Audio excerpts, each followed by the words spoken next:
Leather world genuine leather ladies and gents chappal, sandal, shoes, purse, ladies purses, leather sofa covers, सर्व प्रकारचे bags, jacket, belt आणि प्रत्येक लेदरमध्ये बनणारे एक्सपोर्ट प्रोडक्ट्स प्रीमियम क्वालिटी आणि reasonable price मध्ये उपलब्ध. अशी क्वालिटी कुठेही मिळणार नाही. लेदरची 100% गॅरंटी. पत्ता Ahmednagar, bungalow number 4, BSNL office पाठीमागे, हॉटेल अशोकाजवळ, अहमदनगर. संपर्क क्रमांक 9604 32 78 63. औरंगाबाद निशा बाफना प्लाझा, आकाशवाणी समोर, राज क्लॉथ स्टोअर्स जवळ, जालना रोड, औरंगाबाद.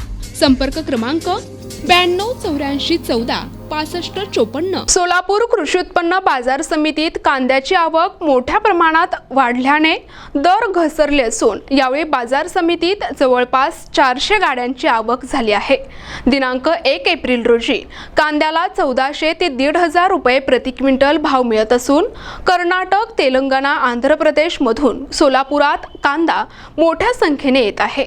मी आज बीड जिल्ह्यातील नेकनूर गावहून सोलापूर या ठिकाणी कांदा विक्रीसाठी घेऊन आलो आहे. कांद्याची परिस्थिती आज बघितलं तर आज फक्त 1400 ते 1500 रुपये प्रति किलोनी कांदा हा विकला जात आहे.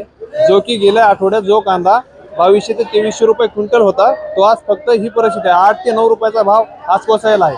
शासनाने जी निर्यात बंदी 31 मार्च पर्यंत केली होती ती जर का शासनाने 31 मार्च नंतर निर्यात बंदी उठवली असती ही वेळ कांद्याचे भाव हे आज 35 ते 40 रुपये किलोच्या पुढेही राहिले असते. मात्र केंद्र शासनाने निर्यात बंदीचा कालावधी वाढवल्यामुळं ही आज जी शेतकऱ्यांवर वेळ आलेली आहे हे दुर्दैव म्हणाला. हे शेतकऱ्यांचे दुर्दैव आहे की केंद्र शासनाच्या तुगलकी निर्णय, चुकीच्या निर्णयामुळे, धोरणामुळे हे वेळ शेतकऱ्यावर येत आहे. त्यामुळे शासनाला विनंती आहे की ही निर्यात बंदी तात्काळ हटवावी आणि जे शेतकऱ्याच्या कांद्याची निर्यात बंदी सुरू करावी आणि शेतकऱ्यांना 4 पैसे मिळण्याची वेळ आल्यास केंद्र शासनाने त्यांच्या मातीत अन्नात माती मिसळू नये ही केंद्र शासनाला विनंती आहे. मी वैभव शिंदे, राहणार नेकनूर, तालुका जिल्हा बीड.